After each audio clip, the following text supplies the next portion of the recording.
Gece düşmüş gözümüzde, hele yatma bu dertlerin ardını gözle bir anlık. Ya da düşsün, devam etme olar mı ki ardını sözle yalanla. Ya xatirli çay içeymi bir fincana köhne günlerimiz üstünden. Ah sevmək ürək istər, sevə bilməz həyatda o qorxaq adamlar, o hisslər, qalan izlər. Budur insan içindəki eşq aradanlar, bilsin gedən amma qalanın vuracaqdı o eşq dolu mərmisi köksündən, köksündən.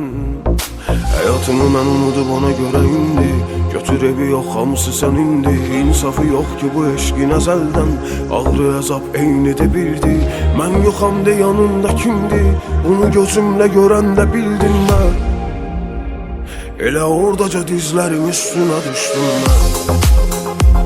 Eşqlə nifrət içindəki birinə dönüşdüm mən. Sən başqa gülüşlə gözümdə bir parıltı tapdın mən. Səni bağışladım ama həyatıma küstüm mən. Elə oradaca dizlərim üstünə düşdüm mən.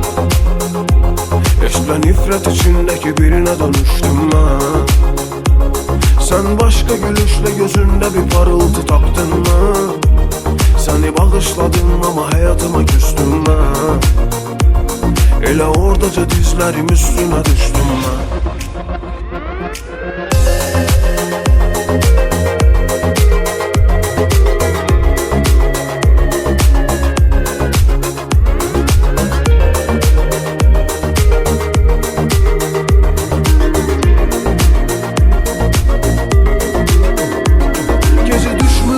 Gözümüzdə, hələ yatma bu dərdlərin ardını gözlə bir anlıq. Ya da düşsün, davam etmək olar mı ki ardını sözlə yalanla. Ya xatirli çay içeymi bir fincana köhnə günlərimiz üstündən, üstündən.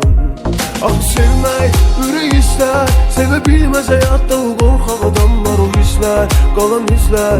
Budur insan içindəki eşq aradanlar, bilsin gedən amma qalanın vuracaqdı o eşq dolu mərmisi köksündən, köksündən. Həyatımı mən unudub ona görə indi, götür evi yox hamısı sənindi. İnsafı yox ki bu eşqin əzəldən, ağrı əzab eynidir bildi. Mən yoxam de yanında kimdi, bunu gözümlə görəndə bildim mən. Elə oradaca dizlərim üstünə düşdüm mən. Eşqlə nifrət içindəki birinə dönüşdüm mən. Sən başqa gülüşlə gözümdə bir parıltı tapdın mən. Səni bağışladım ama həyatıma küstüm mən. Elə oradaca dizlərim üstünə düşdüm mən. Eşqlə nifrət içindəki birinə dönüşdüm mən. Sən başqa gülüşlə gözündə bir parıltı tapdın mən. Səni bağışladım ama həyatıma küstüm mən. Elə oradaca dizlərim üstünə düşdüm mən. Nihat Bərdəli təqdim edir.